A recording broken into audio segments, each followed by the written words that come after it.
Yes, ma'am.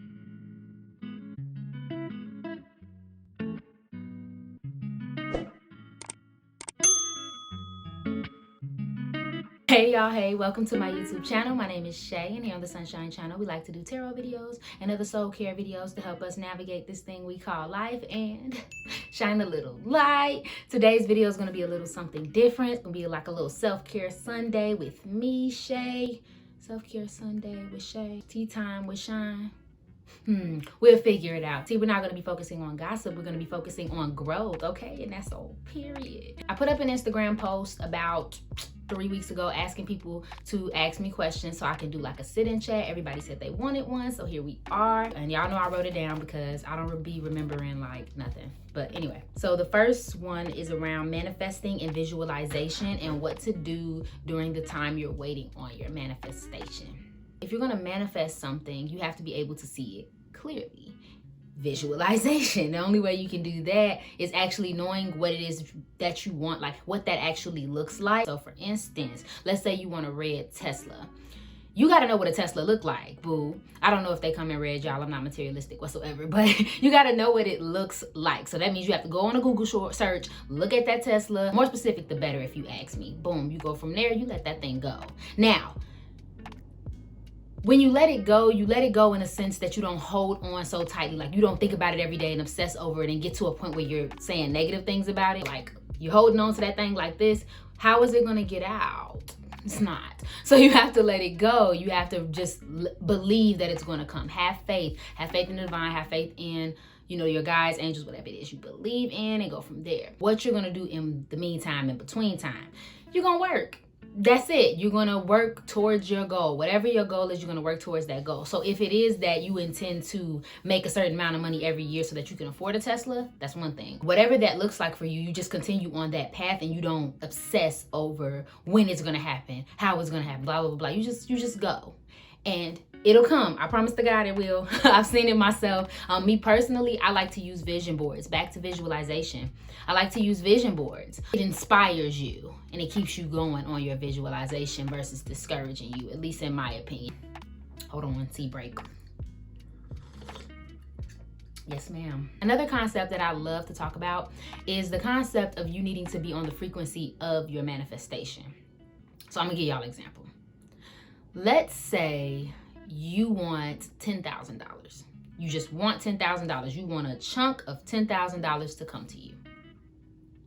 You have to get on the frequency of $10,000. What does that mean, Shay? If you don't got no job, where the $10,000 gonna come from? If you don't have a side hustle or a side business or a passion business that you just started, where the $10,000 gonna come from? Honestly, a lot of our blessings whole time be blocked because we're just not at the frequency, or we're not doing the things that we need to do to get where we're trying to go. For some reason, this is like this microwave generation that we've become, where we just need everything instantaneously, instant gratitude. And it's like, bro, it's gonna take a minute. You know what I mean? Like we have to warm that thing up, you know, like your tea. Moving on to the next topic.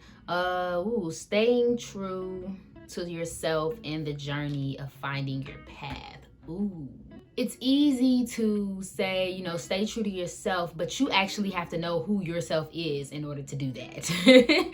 And I feel like my personal opinion on that is honoring your journey, honoring where you are at each moment in time. So like for me, an example, I'm in a space where I'm growing and I'm learning a lot of things, and I'm also giving up a lot of past issues and traumas, right? So right now, staying true to myself means honoring the fact that I'm in a growth process and not allowing people to step over the boundaries that I am setting for myself for my next level. That is me staying true to myself. You know what I mean? And expressing myself. Now, if we're talking about, you know, self-expression and how to express oneself, I mean, that varies between everyone. Just being honest. The journey of finding my path, that's an interesting one too. I mean, and if you're asking about your path specifically, which I imagine you are, like, that's a tough one because I feel like I still struggle with that.